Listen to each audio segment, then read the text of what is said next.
Alright, it's a process. I got most of the cracks with the initial wet pour and then the medium pour, so it really soaks in, clogs up, and then can get a pour in there that fills up.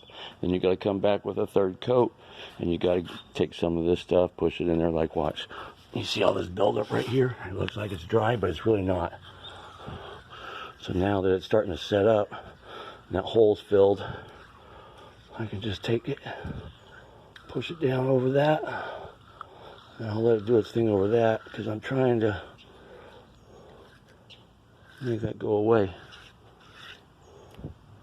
And then when I do my final little flicker texture splatter, it's going to be golden.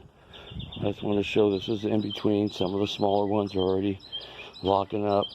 Got to do a little pour over this one. You see the indentation there. This one was the very first one I did. It's got some more coming to it. But some of these are right at completo. And then I'll put a seal coat primer over this, okay? That lockdown stuff. Block lock. Seal tight. Not just a paint primer. A block sealer.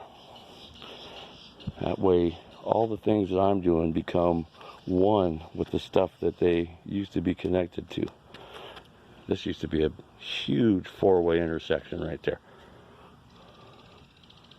You see what we got going? Alright. And just because you can see that line, that's just because it hasn't dried yet. Okay? It's not the crack exposed. That's the hydraulic cement down in that crack. Some of these cracks I know took at least 8 to 10 inches worth down in them. Because I poured a half gallon of the mix down in them before they got up to a point that I could start plugging it and make it not go any further. Alright. Okay, and this is where I just ran out. Just went and got some more. So I'm getting ready to fill that up.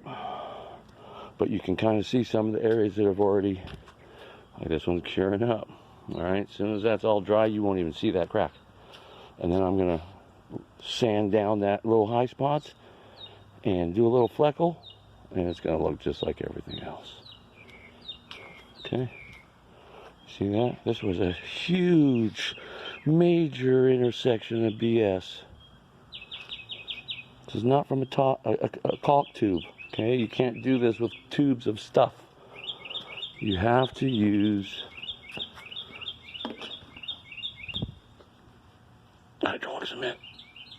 Guru out.